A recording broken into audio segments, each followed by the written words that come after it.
तो इसके लिए क्या होगा कि इसका मैं बताता हूँ। तो हमने पहले क्या पढ़ा था कि अंत समय में हमारे जैसे भाग होंगे, हमें वैसा शरीर मिलेगा, है ना, बोला था ना। तो इससे क्या होता है, हर समय अगर हम भगवान को मन में बिठाएंगे, भगवान का चिंतन करेंगे, तो हमारा अभ्यास होगा। ऐसा अभ्यास होगा कि कोई भी परिस्थिति आए जीवन में, चाहे खुशी की, चाहे दुख की, चाहे मान, चाहे अपमान, यश, कीर्ति, कोई भी कैसी भी परिस्थिति आए, हम हमेशा भगवान को याद करेंगे। तो इससे क्या होगा, जब अंत समय आएगा, जब कष्ट का समय आएगा, तो हम भगवान को भूलेंगे नहीं, है ना। और जैसे हमारे भाग होंगे, फिर हमें वैसा ही शरीर मिलता है, अगला हमने देखा है। और अगर मृत्यु के समय हम भगवान को याद कर लेते हैं, तो क्या होता है, तो हमें भगवान का धाम मिलता है। ठीक है, तो हम धीरे धीरे अपने भक्ति को स्तर को आगे बढ़ा सकते हैं। हमें कैसे शुरू करनी है, एक माला से कम हम शुरू कर सकते हैं। ठीक है, आगे बढ़ते हैं।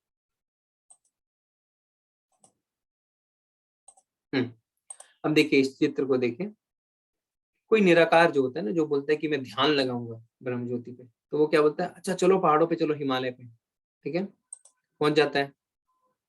फिर क्या बोलता है, अरे यहाँ पे तो बहुत ठंडी है ना, मुझसे तो हो नहीं रहा है। तो फिर वो वहां से वापस लौट आता है, बोलता है नहीं नहीं बहुत ठंडी है, मुझसे नहीं हो रहा। फिर वो बोलता है अच्छा चलो किसी गर्म स्थान पे चलते हैं, मैं रेगिस्तान में जाऊंगा और ब्रह्म पर ध्यान केंद्रित करूंगा। तो वो रेगिस्तान पहुंच जाता है। फिर उसकी हालत खराब हो जाती है, क्यों, क्योंकि यहाँ पे तो बहुत गर्मी है ना, तो वो ध्यान ही नहीं लगा पाता है। तो बोलता है अच्छा एक काम करते हैं, पहाड़ों पे तो हुआ नहीं ना, डेजर्ट में हुआ, अब मैं चलता हूँ जंगल। ठीक है, तो बोलता है मैं जंगलों में जाऊंगा और ब्रह्म पर ध्यान केंद्रित करूंगा। तो पहुंच जाता है जंगल। अब क्या होता है, हर समय उसके अंदर भय रहता है कि मुझ पर कोई हमला ना कर दे, कोई जंगली जानवर नहीं आ जाए। तो उसका जो दिमाग है, वो ध्यान लगाने गया ना, मन को केंद्रित करने गया, पर चाहे वो पहाड़ों में जाए, चाहे रेगिस्तान में जाए, चाहे जंगल में जाए, उसका तो ध्यान केंद्रित ही नहीं हो पा रहा है। वो अपने वातावरण से इतना इम्पैक्टेड हो चुका है। ठीक है, फिर क्या होता है, फिर वो सोचता है मैं इस कलयुग में करूँ तो करूँ क्या। तो फिर हम क्या बताते हैं कि शास्त्रों में क्या लिखा है, हरेर नाम हरेर नाम एव केवलम, कलौ नस्तव्य नास्तव्य नास्तव्य गतिरन्यथा। यानी हरि का नाम, केवल हरि का नाम, दूसरा कोई मार्ग नहीं है, कोई मार्ग नहीं है, कोई मार्ग नहीं है। इस दंभ प्रदान युग, कलयुग को कहा गया है झगड़ालू, दंभ प्रदान। ठीक है, अहंकार से लोग झगड़ालू होंगे, अहंकार करेंगे, ठीक है ना, झूठ बोलेंगे। तो इस युग में एक ही उपाय है। और देखिए, आप देखिए शास्त्र चिल्ला चिल्ला के बोल रहे हैं, तीन तीन बार, हरेर नाम हरेर नाम एव केवलम, तीन बार कह रहे हैं, हरि का नाम हरि का नाम हरि का नाम, कलो नास्तव्य नास्तव्य नास्तव्य गतिरन्यथा। कलयुग में, इस दंभ प्रदान युग में और कोई रास्ता नहीं है, और कोई रास्ता नहीं है, और कोई रास्ता नहीं। तो जब हमारे शास्त्र चिल्ला चिल्ला के बोल रहे हैं, तो हमारा तो फर्ज बनता है ना कि हम अपने शास्त्र की बातों को माने और भगवान का नाम जप करें। देखिए सतयुग में भगवान विष्णु पे हम ध्यान लगा सकते थे, पर कलयुग में आपने देखा ना, संभव ही नहीं है ध्यान का मार्ग लेना, है ना, हम कर ही नहीं सकते। और दूसरा क्या है, जैसा हमने देखा है कि भागवतम में क्या लिखा है, कि कलयुग में लोग आलसी हैं, जो हम हैं हमें पता है, कम आयु है हमारी। पहले लोग सतयुग में 1 लाख साल जीते थे। फिर क्या हुआ, त्रेता आया, त्रेता में क्या हुआ, कितना, 10,000 साल। फिर द्वापर आया, द्वापर में 1,000 साल। कलयुग में जब शुरुआत हुई थी ना, तब 100 साल की उम्र थी। अभी ये कितना रह गए, 75-80 रह गए ना। तो हमारी आयु भी कम है, बुद्धि कम है हमारे अंदर। ठीक है, मंद भाग्य, हम हमारा भाग्य भी बहुत कमजोर है, और हम झगड़ालू हैं। तो इन सब स्वभाव से हम कभी भी भगवान की प्राप्ति ध्यान से नहीं कर सकते। ठीक है ना, तो हमें क्या करना है, हरि का नाम का जप करना है। तो ये देखिए, इसको भी समझ में आ गया। अब इसने शुरू कर दिया क्या, हरे कृष्णा कृष्णा कृष्णा हरे हरे, हरे रामा हरे रामा रामा रामा हरे हरे। ठीक है, आप इसका घर के अंदर, घर के बाहर, नगर संकीर्तन, कहीं भी इसका आप कीर्तन कर सकते हैं। आपको कोई भी रेगिस्तान में जाने की जरूरत नहीं है, आपको कोई भी पहाड़ में बर्फीले जगह पे जाने की दरकार नहीं है। ठीक है ना, कहीं भी आपको नहीं जाना, आप बड़े आसानी से इसका संकीर्तन कर सकते हैं। ठीक है, कितना आसान बना दिया बताइए भगवान ने हमारे लिए। जो किसी से द्वेष नहीं करता, लेकिन सभी जीवों का दयालु मित्र है, जो अपने को स्वामी नहीं मानता, ठीक है, और मिथ्या अहंकार से मुक्त है, जो सुख दुख में संभाव रखता है, सहिष्णु है, सदैव आत्मतुष्ट है, आत्म संयमी है, तथा जो निश्चय के साथ मुझ में मन तथा बुद्धि को स्थिर करके भक्ति में लगा रहता है, ऐसा भक्त मुझे अत्यंत प्रिय है। ठीक है, अब क्या है देखिए, अब भगवान बताएंगे कि भक्त के लक्षण क्या होते हैं। अभी तक भगवान ने हमें क्या बताया कि सबसे अच्छा मार्ग कौन सा है, भक्ति का मार्ग सर्वश्रेष्ठ। अब यहाँ पे देखिए बहुत सारे लक्षण बताए भगवान ने भक्त के। हम एक एक करके दोबारा पढ़ते हैं, ठीक है, और हम ये भी साथ में देखते जाएंगे, अपने मन में सोचेंगे कि हमारे अंदर इनमें से कौन कौन सी लक्षण है और कौन कौन से लक्षण नहीं। पहला क्या है, हम द्वेष नहीं करते। ये बहुत मुश्किल है दूसरों से द्वेष नहीं करना। तुरंत हमारे मन में आता है कि उसके साथ, उसने मेरे साथ ऐसा किया, उसके साथ ऐसा हो जाए, अरे उसने मेरे साथ ऐसा किया था, है ना। हमें 10-10 साल पुरानी बातें याद रहती है, मन में हम जहर की तरह भर लेते हैं। भगवान क्या कहते हैं, द्वेष नहीं करना है कभी भी, कभी द्वेष नहीं करना है, ठीक है। द्वेष करने से सिर्फ आप ही का नुकसान है। दयालु मित्र, दया करनी है दूसरों पे हमेशा। अपने को स्वामी नहीं मानता है, मतलब मैं, माई एक्सपेक्टेशन, है ना, कहते हैं ना, all this starts with I, I यानी एक्सपेक्टेशन। जैसे iPhone, iPad, iPod, my expectations, my opinions, my view, I my में फंसे रहते हैं। ठीक है, अपने को स्वामी नहीं मानना, मिथ्या अहंकार से मुक्त, फॉल्स ईगो नहीं होना चाहिए हमारे अंदर, ठीक है। सुख दुख में संभाव, देखिए पढ़ने में बड़ा आसान है, पर जब बहुत सुख या बहुत दुख आता है ना, तो माता जी आपने हैंड रेस किया है, कुछ बात है क्या कृष्णा माता जी? हरे कृष्णा, अच्छा आपको को होस्ट बनाते हैं, सॉरी माता जी। सुख दुख में संभाव, हाँ, सुख दुख में संभाव वाली बात क्या है, ये कहना पढ़ने में बड़ा आसान लग रहा है ना, बट बहुत सुख या बहुत दुख में, दोनों में ही हम भगवान को भूल जाते हैं, और हम बहुत ओवर एक्साइटेड या ओवर मतलब सैड हो जाते हैं। तो हमें ऐसा नहीं करना, संभाव रखना है। सहिष्णु, सदा आत्मतुष्ट, आत्म संयमी, और निश्चय के साथ मुझे मन तथा बुद्धि में स्थिर करके भक्ति करते हैं। देखिए यहाँ पे उदाहरण किसका दिया गया है, सुदामा जी का। कृष्ण के मित्र थे, ठीक है, उन्हें पता था कि कृष्ण साक्षात ब्रह्म, साक्षात भगवान है ना, कितने ब्रह्मांड के, कितने यूनिवर्स के मालिक हैं। पर कभी भी उन्होंने ये घमंड नहीं किया कि पता है भगवान मेरे मित्र है। और आज देखिए हम किसी से भी कोई बात करते हैं ना, हाँ हाँ हाँ, वो मेरे रिश्तेदार ना उस आईएएस ऑफिसर को जानता है, हाँ हमारी तो जान पहचान है। हम ना जानते हुए भी इतना अहंकार कर बैठते हैं, और यहाँ पे सुदामा ने जरा से भी अहंकार नहीं किया कि साक्षात भगवान, है ना, उनके मित्र हैं, ठीक है। उन्होंने अपने को कभी भी किसी चीज का स्वामी नहीं माना। सुख दुख में हमेशा संभाव रखा, देखिए आप सुदामा ने, सुख जब था तभी भी और दुख में भी संभाव रखा, ठीक है। अब क्या था ना, क्योंकि वो तो ब्राह्मण थे, तो उनको कुछ घर पे ही जाके भिक्षा लेने की परमिशन दी। तो शास्त्र कहते हैं कि ब्राह्मण ऐसा नहीं कि जब तक उनके 2 दिन का खाना नहीं हो जाए, 4 किलो चावल नहीं हो जाए, वो भिक्षा मांगते रहेंगे, ऐसा नहीं कहते हैं शास्त्र। शास्त्र कहते हैं कि अगर आप 3 घर पे जाएंगे, 3 घर पे अगर आपको मिला तो ठीक, नहीं मिला तो ठीक, मिला तो खाएंगे, नहीं मिला तो भूखे ही सो जाएंगे, ऐसा कहते हैं ब्राह्मणों के लिए, ऐसा आचरण है, ठीक है। तो उसमें आप देखिए उन्होंने कभी भी लालच नहीं किया कि मैं भगवान के पास जाऊं, उनको कहूं कि मुझे ये दे दो, मुझे ये दो, हमेशा आत्मतुष्ट, ठीक है। तो इसमें ये आता है कि हमने पढ़ा था ना कि 4 प्रकार के लोग भगवान के पास जाते हैं, ठीक है। कौन कौन सा, आर्थ यानी जिसे कष्ट है, अर्थार्थी जिसे पैसा चाहिए, ज्ञानी और जिज्ञासु, ठीक है। आपको ये बता सकता है कि सुदामा किस कैटेगरी में आते हैं? क्योंकि उनकी पत्नी ने उनको क्या कहा था सुदामा को, कि आप जाइए भगवान के पास, है ना, वो भगवान के पास गए भी थे, ठीक है। और पर वो, हाँ मैं इतना ही बताता हूँ, पहले आप बताइए। हाँ, अच्छा ईशा माता जी कह रहे हैं जिज्ञासु, परेश प्रभु कह रहे हैं आर्थ, ठीक है। और कोई हैंड रेस करके बताए, चैट में बताए कि सुदामा जी किस कैटेगरी में आते हैं। वृंदा प्रभु कह रहे हैं ज्ञानी, जिज्ञासु, अभिषेक प्रभु कह रहे हैं आर्थ, ठीक है, ठीक है। अजय प्रभु कह रहे हैं ज्ञानी, ठीक है, मैं बताता हूँ। तो सब मिक्स आ रहा है, देखिए आर्थ भी आ गया, ज्ञानी भी आ गया, जिज्ञासु भी आ गया, सब मिक्स बता रहे हैं, है ना। अर्थार्थी भी आ गया, रोहन प्रभु अर्थार्थी कह रहे हैं, अनीता माता जी कह रहे हैं भक्त, ठीक है।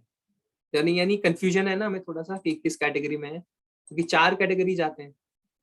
अब देखिए क्या हुआ था, अगर आपको याद हो, तो उनकी पत्नी ने कहा था कि आप इतने दुख सह रहे हैं, साक्षात भगवान आपके मित्र हैं, आप क्यों नहीं जाते उनके पास, उनको बोलिए कि मेरी गरीबी दूर करें। तो वो क्या कहते हैं अपनी पत्नी को कि ठीक है मैं जाता हूँ, बहुत फोर्स किया पत्नी ने, हाँ।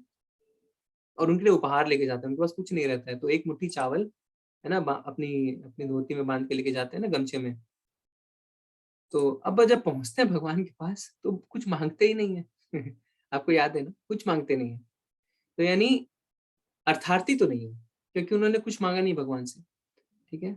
आर्थ यानी दुखी, उन्होंने तो दुख और सुख में हमेशा संभाव रखा है ना। उनको जब चोट भी लगी थी, पर भिक्षा मांगने गए थे तो गिर गए थे, तो भगवान को उन्होंने याद किया। उनकी पत्नी ने कोसा उनको कि आप क्या है, आप भगवान के पास नहीं जाते, इतना दुख पा रहे हैं। तो चुपचाप जब उनकी नींद लग गई थी ना, भगवान ने आके उनको मतलब उस टाइम मक्खन लगाते थे, मक्खन भी लगा के गए चोट पे। ठीक है। तो उन्होंने तो संभाव रखा हमेशा, सुख या दुख। तो आर्थ में क्योंकि वो दुखी थे इसलिए नहीं गए थे, तो पत्नी ने जबरदस्ती करी कि तुम जाओ। अर्थार्थी क्यों नहीं थे, क्योंकि उन्होंने जाके कुछ मांगा ही नहीं। जिज्ञासा की जहां तक बात थी, उनको तो परम सत्य पता था। तो वो क्या थे, ज्ञानी। ठीक है ना। उनको पता था कि भगवान जो है वो परम पिता है हमारे, वो ज्ञानी है। वो ना आर्थ में आते हैं ना अर्थार्थी में। ठीक है। तो ऐसे भक्त जो होते हैं ना, वो भगवान को बहुत प्रिय होते हैं। कैसे पता चलता है, ये देखिए चित्र में भगवान उनके पैर धो रहे हैं। पहले तो उनको बुलाया, जब उनको पता चला द्वारपालों से कि सुदामा आया है, तो भगवान नंगे पैर ही दौड़ गए महल से बाहर, है ना। नगर में चले गए कि सुदामा तू है कहाँ। फिर उनको अपने हृदय से लगा लिया, फिर लेके आए, फिर अपने सिंहासन पे बिठा दी, पैर धोए, अपने आंसुओं से पैर धोए। ठीक है ना। तो भगवान और किस तरीके से सिद्ध करेंगे कि सच्चे भक्त मुझे प्रिय है। देखिए भक्त, भगवान दो भक्त के ही भक्त बन गए। है ना। आप सोचिए, एक एक सुदामा जिसके पास फटे पुराने कपड़े, हम भगवान उसका पैर धो रहे हैं। आप समझ सकते हैं भगवान कितने दयालु हैं। ठीक है। इससे किसी को कष्ट नहीं पहुंचता तथा जो अन्य किसी के द्वारा विचलित नहीं किया जाता, जो सुख दुख में भय तथा चिंता में संभाव रहता है, वह मुझे अत्यंत प्रिय है। ठीक है। अब देखिए यहाँ पे क्या क्या गुण बताते हैं भगवान। कष्ट नहीं पहुंचता किसी को, जिससे किसी को कष्ट, यानी कोई किसी को कष्ट नहीं देता। हमने क्या बताया ना, पहले लोग पूछते हैं कि मेरे साथ बुरा कर रहा है, मुझे क्या करना चाहिए। तो भगवान क्या कहते हैं, जिससे किसी को कष्ट नहीं पहुंचता। तो भगवान चाहते हैं आप किसी को कष्ट ना पहुंचाएं, आपके कारण किसी को दुख नहीं होना चाहिए। ठीक है। जो अन्य किसी के द्वारा विचलित नहीं किया जा सकता। आपके अंदर इतना विश्वास आ गया भगवान के प्रति, क्या विचलित होते ही नहीं है। आपके साथ अच्छा हो तो आप भगवान को धन्यवाद करते हैं, बुरा हो तो भगवान को धन्यवाद करते हैं, ज्यादा धन्यवाद करते हैं कि भगवान थैंक यू, आपकी जरूर कुछ योजना है, आपने जरूर मेरे कोई बुरे कर्म काटे हैं। है ना। फिर जो सुख दुख में भय तथा चिंता में संभाव रखता है, तो आप विचलित होते ही नहीं है, इतने आप स्ट्रांग हो जाते हैं। देखिए इसमें एक कहानी आती है, यहाँ पे भागवतम में आप चित्र में देख सकते हैं। एक बार शिव जी बैठे हुए थे। ठीक है। शिव जी देख सकते हैं ना, माता पार्वती के साथ बैठे हैं, और नीचे जितने बैठे हैं ना, ऋषिगण बैठे हैं। ठीक है। उसमें नारद जी भी हैं, ब्रह्मा जी भी हैं। तो उसमें भगवान के ऊपर चर्चा हो रही थी।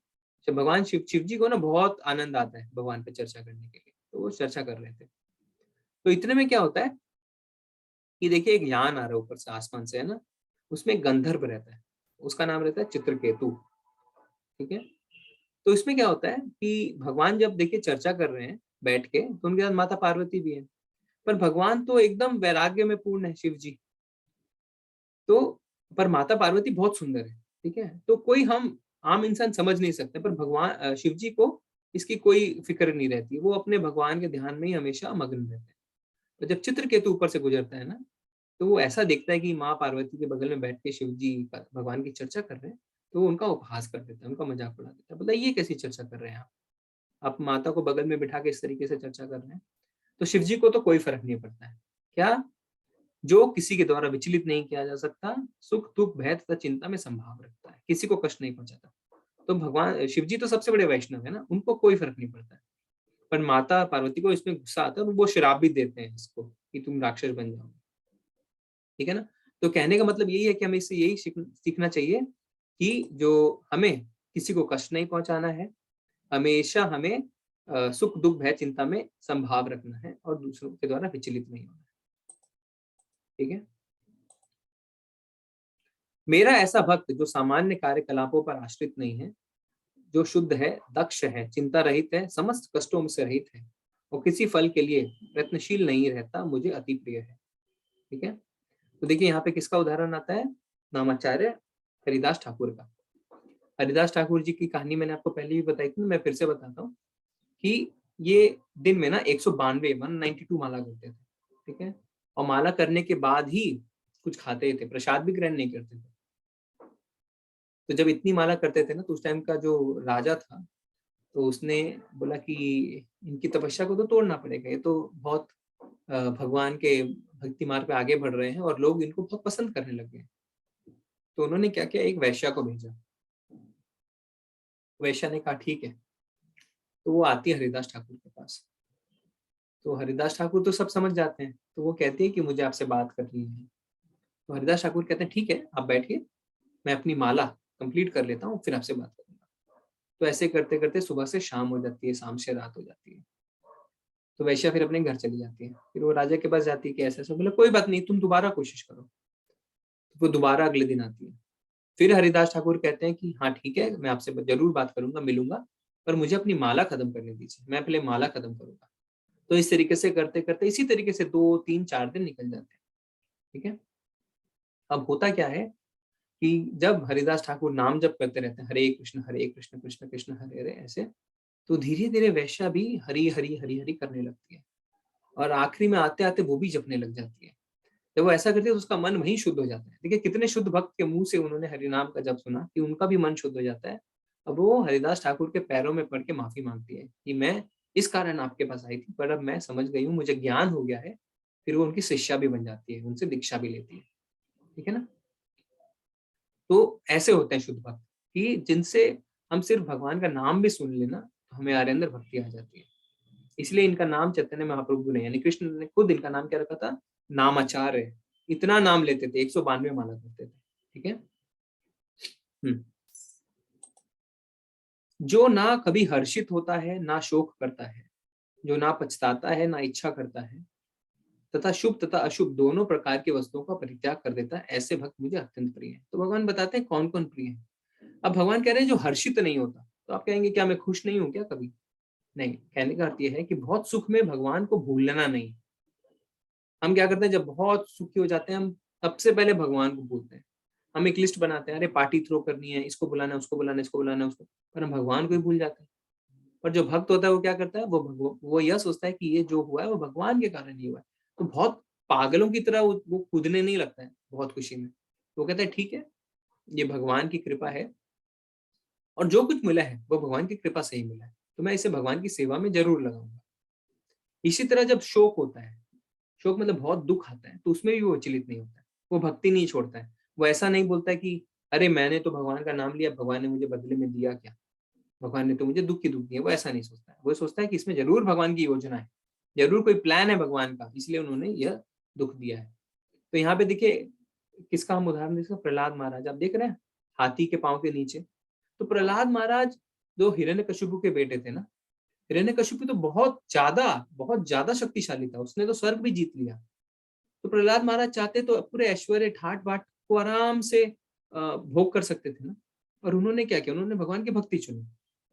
अब उनको कितने कष्ट आए, उनके खुद के पिता ने उनको जलाने की कोशिश करी, हाथी के से कुचलवाने की कोशिश की, सब कुछ क्या नहीं किया, पर वो कभी विचलित नहीं हुए। वो कभी ये नहीं बोले हे भगवान मैं तो तेरी भक्ति कर रहा हूँ, तू मुझे इतना दुख दे रहा है। ऐसा नहीं किया ना। अंततः क्या होता है, उनको नरसिंह भगवान खुद उनके आगे प्रकट होते हैं, और जो हिरण्यकशिपु को मारते हैं और भगवान को दर्शन भी देते हैं, प्रहलाद जी को, है ना।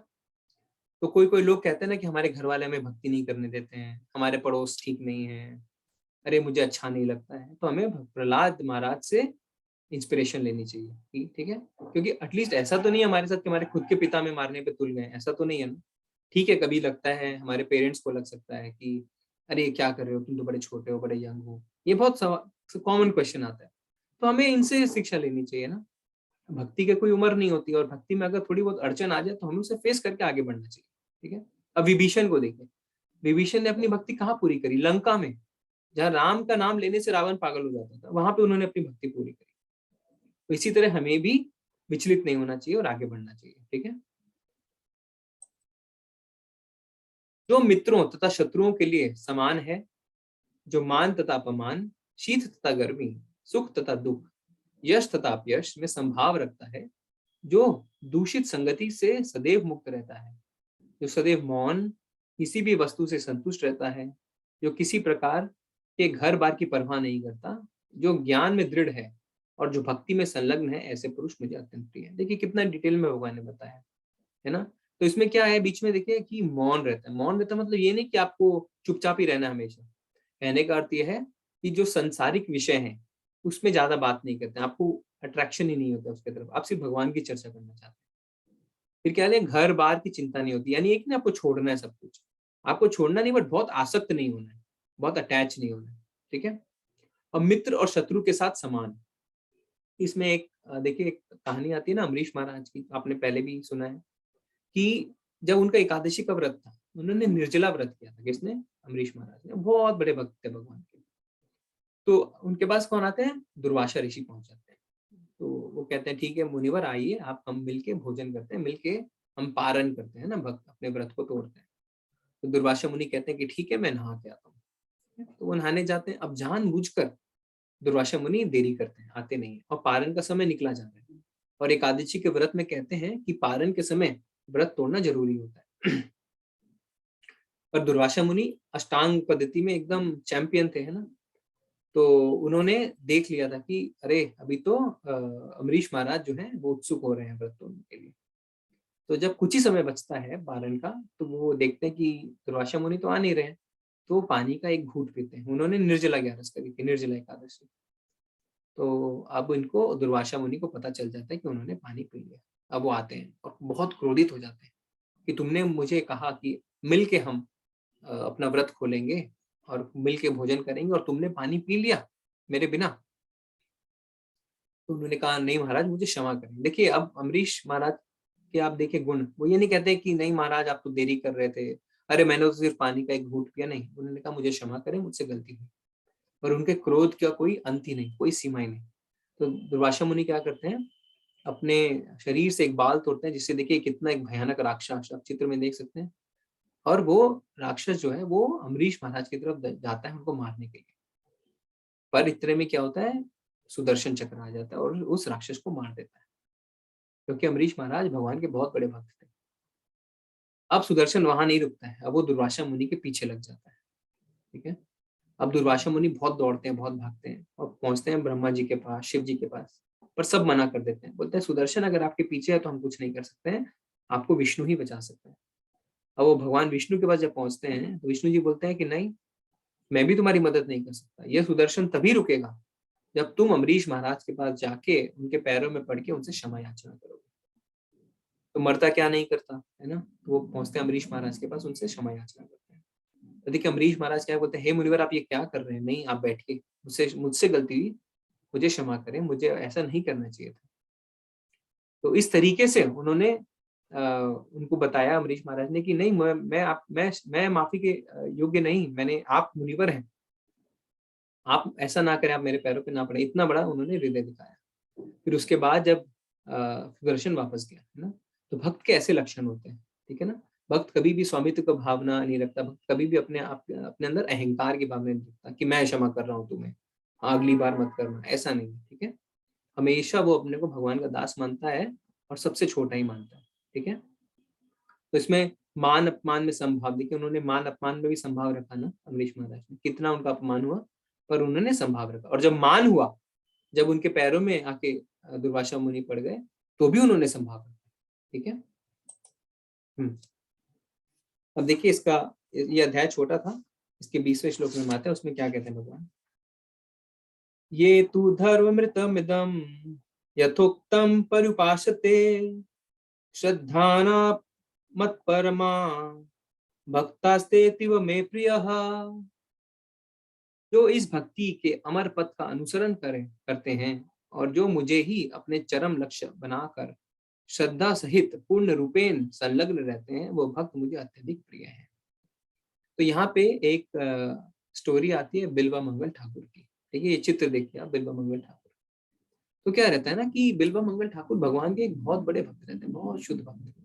और भागवतम, श्रीमद् भागवतम की ये हमेशा अनुष्ठान करवाते रहते हैं, और ऋषियों को बुला के भोजन करवाते हैं। तो एक बार इनकी इच्छा हो कि मैं बहुत सारे ऋषियों को बुलाऊं, तपस्वियों को बुलाऊं, उनको भोजन करवाऊं। तो इनके पास धन कम पड़ गया। ठीक है। तो ये अब विचलित हो गए कि मैं क्या करूं। तो इन्होंने देखा कि एक बहुत ही कम उम्र की राजकुमारी जिसका देहांत हो गया, उसको शमशान ले जाया जा रहा है, और उसका जो शरीर है, उसका जो पार्थिव शरीर है, उस पे बहुत सारे गहने लदे हैं।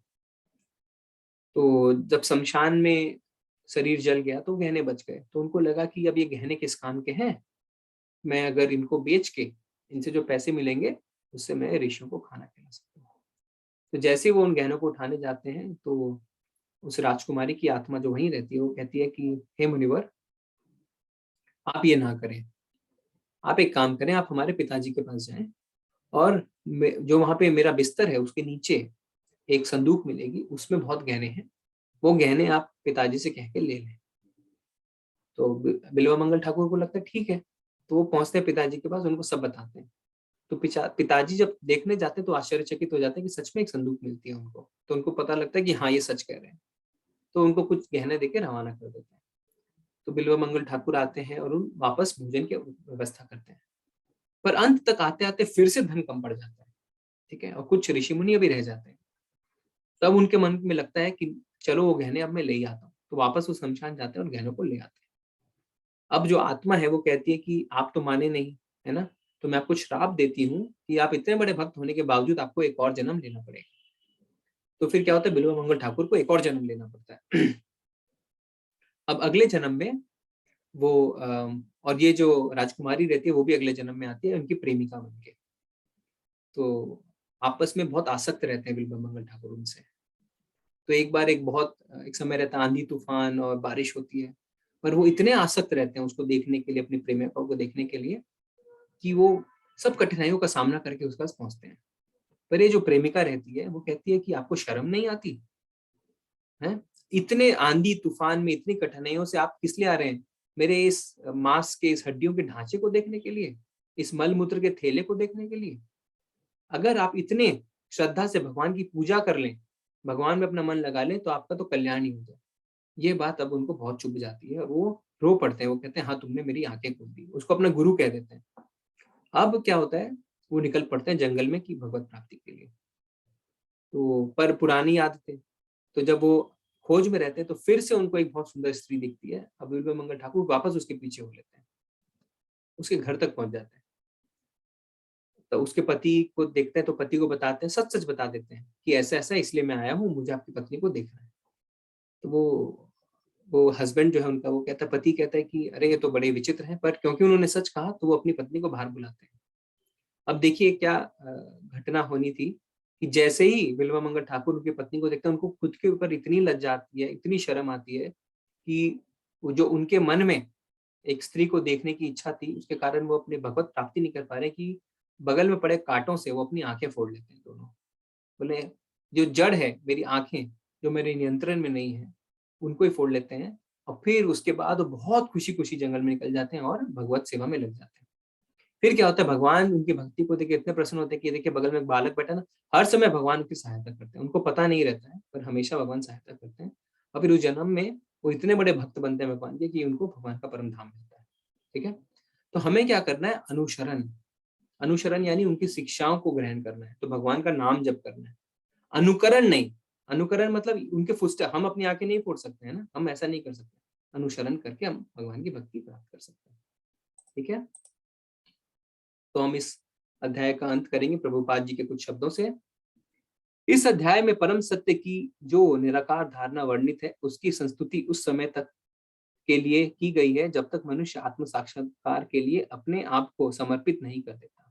दूसरे शब्दों में, जब तक उसे शुद्ध भक्त की संगति करने का अवसर प्राप्त नहीं होता, तभी तक निराकार की धारणा लाभप्रद है। प्रभुपाद जी कहते हैं कि जो निराकारी होता है ना, जो कहता है कि भगवान सिर्फ एक ज्योति है, वो तभी तक वैसा कहता है जब तक वो एक शुद्ध भक्त के एसोसिएशन में नहीं आता। जैसे ही वो शुद्ध भक्त के संग में आता है, उसकी धारणा खत्म हो जाती है। परम सत्य की निराकार धारणा में मनुष्य कर्म फल के बिना कर्म करता है और आत्मा तथा पदार्थ का ज्ञान प्राप्त करने के लिए ध्यान करता है। यह तभी तक आवश्यक है जब तक शुद्ध भक्त की संगति प्राप्त नहीं होती। फिर से प्रभुपाद जी कह रहे हैं कि शुद्ध भक्त की संगति, एसोसिएशन बहुत इंपॉर्टेंट है। सौभाग्यवश यदि कोई शुद्ध भक्त भक्ति में सीधे कृष्ण भावनामृत में संलग्न हो, तो उसे आत्म साक्षात्कार के इतने सोपान पार नहीं करने होते। और प्रभुपाद जी कहते हैं कि अगर किसी का सौभाग्य है जो डायरेक्ट एकदम कृष्णा कॉन्शियसनेस में जुड़ जाता है, कृष्ण भावना भावित हो जाता है, तो उसे स्टेप बाय स्टेप नहीं जाना है, उसकी एंट्री लिफ्ट से होती है, सीढ़ी से नहीं। भगवत गीता के मध्य के 6 अध्यायों में जिस प्रकार भक्ति का वर्णन हुआ है वह अत्यंत हृदयग्राही है। तो इससे हमारा 12वां अध्याय खत्म होता है और 12वें अध्याय के साथ भक्ति योग प्रधान हमारे जो बीच के 6 अध्याय थे वो खत्म होते हैं। अगला जो 6 अध्याय आएंगे अब वो आएंगे ज्ञान योग प्रधान, और अगले 6 अध्याय ना बहुत प्रैक्टिकल होंगे। उसमें आपको क्या खाना है क्या नहीं खाना, आपकी कैसी आदतें होनी चाहिए, असुर प्रवृत्ति के लोगों के क्या गुण होते हैं, दिव्य प्रकृति के लोगों के क्या गुण, सब कुछ आपको देखने को मिलेगा, आप प्रैक्टिकली रिलेट कर पाएंगे। ठीक है, हरे कृष्णा। तो हम अपने अध्याय को यहीं पेश करते हैं। अगर किसी के कोई प्रश्न है तो हम जवाब देने की कोशिश कर सकते हैं। हरे कृष्णा। अपना हैंड रेस कर सकते हैं, चैट में भी लिख सकते हैं।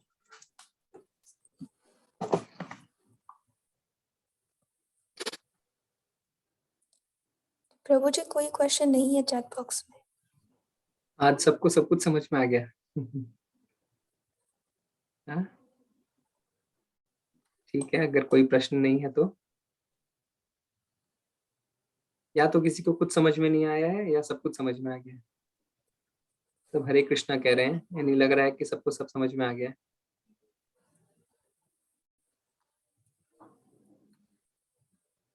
ऋतिक प्रभु कह रहे हैं सब समझ आ गया है प्रभु।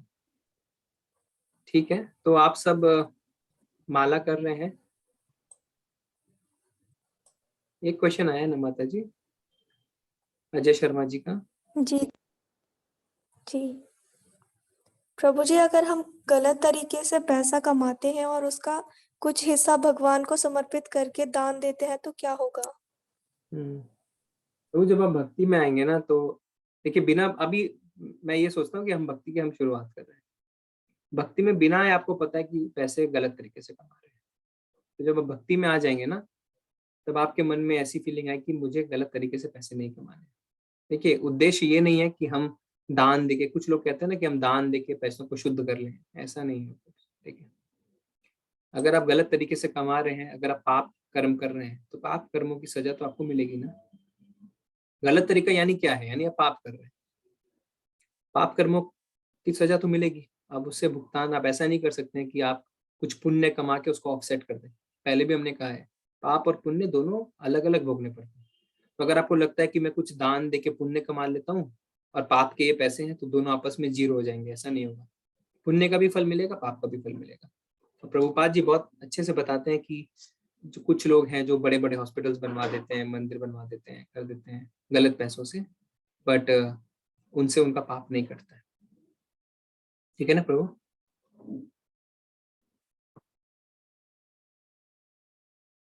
ठीक है, और किसी को कोई प्रश्न नहीं है ना माता जी?